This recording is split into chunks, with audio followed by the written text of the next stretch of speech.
Hi there, thanks for joining me. Welcome to the Kuhnhausen Metal Concepts YouTube channel. I'm Kyle Kuhnhausen. I build hot rods for a living, and I'm here to share some tips and tricks with you guys.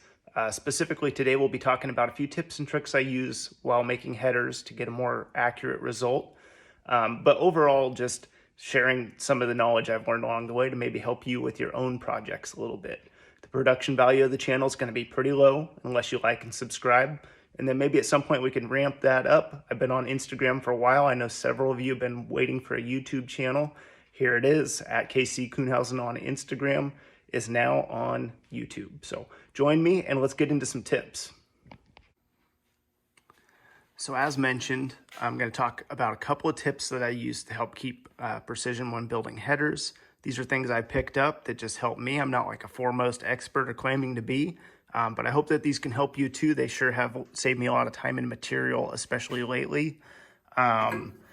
First off, I just set up a fence. I set up this Ice Engine Works cutting jig, and then I take a portion of the primary I've decided. In this case, I'm going to do a 4-inch CLR, centerline radius, which is if you drill a line right through the center of this tube, that's what it would be, and that's how you order mandrel bent tubing.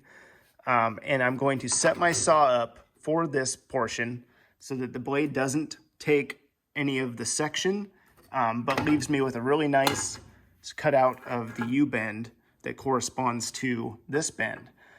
Now, all that sounds dandy and it should be exactly accurate, but most saws, due to human error, saw error, doesn't even matter. You're going to be a little bit of variance there that we need to get rid of, and this is how you do that.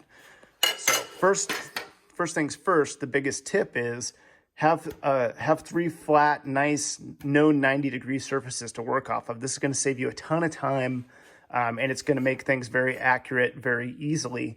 The second tip is get a cheapo digital angle level. They're not expensive and they're a lifesaver.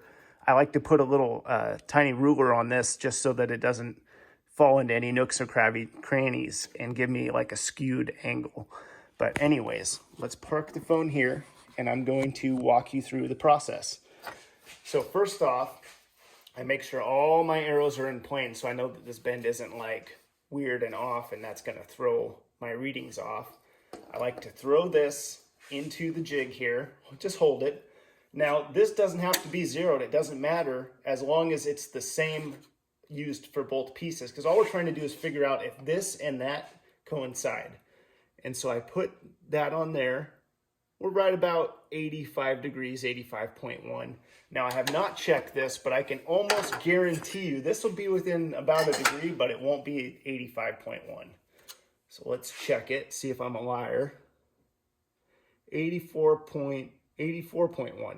So we're 1 degree off, which does not seem like a lot, but say we mount this to a flange up somewhere and we come down here and we have a ton of different bends. By the time you get to the end, you could be off as much as, you could be a ½ inch off. This is your weld gap. So you can either cut into the primary and not have a true 1 7/8 primary there, or we can do these little tricks and end up with a really nice consistent weld joint that is easy to weld, stronger, and just makes this whole process a lot smoother. I don't know about you, but I like precision. I don't want to be fudging numbers and all that. That's not why I got this kit. Anyways, I digress. So we've gone ahead and we know that this is 1 degree less than this. And so I'm going to go over to my disc sander. I'm going to shave a little bit off of this face right here until I get it to read exactly what this one reads. Once they read that, shoot, we're halfway there. So then, say I need a primary that's got 3 straights on the end. When you're doing this, it's best to leave the straights on the bend and plan that strategically so you can use the least amount of bends, have the least amount of weld joints, and also save time. You don't have to make 2 different cuts and all that. So again, I'm going to use my square here. I'm going to make sure these are all lined up nice and straight. And then I put this in here like so, using all 3 faces to guarantee that these are the same. And then I simply just butt, this is hard with one hand, but you get the idea. And then I just butt this up. And as you can see, they're very, very close. and then I just take a little marker, mark that out. I've already done it here faintly so I can show you, but what I like to do is, you know, say I got my mark, and then I take something that I know has a flat surface. This is a little 3D printed jig that I made that I will be selling on my website, but that's not what this video is about. So just pay attention to the tips. A worm drive clamp will also work pretty good. I like this because I know when that and that are lined up, nothing can be skew, and we're gonna have a dead 90-degree cut right there that's gonna be super accurate in mating up to the next joint. So I got that marked out. I'm gonna go to my saw and cut that. And the beauty of this mark system is, even if my saw is a little bit off, which most are, I've got an HE&M, it's super accurate, but it'll still be a couple tenths of a degree off.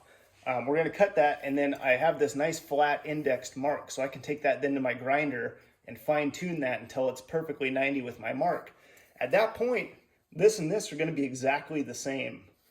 And we've measured it and we know it, so that we know when we get down to the bottom of things, whether you build from the bottom of the primary up or the top of the primary down, sometimes I do both, we're gonna have joints that fit really nice and none of this junk that's really tough to do. So with that said, those are my two biggest tips.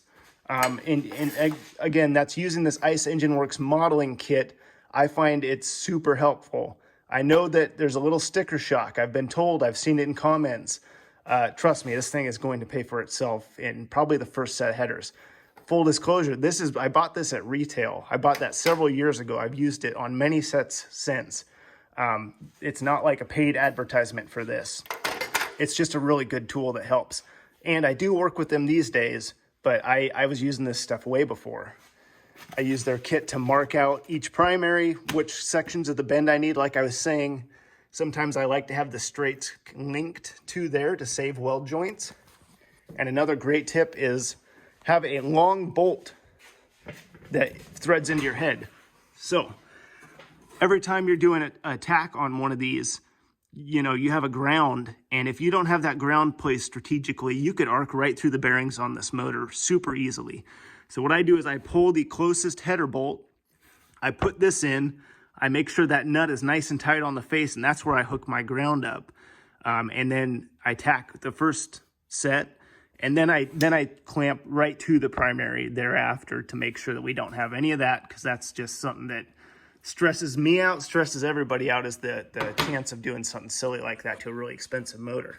But so you can see this LT4 Corvette, I'm just wrapping up. I've got, I'm waiting on some 6-inch CLR centerline radius bends.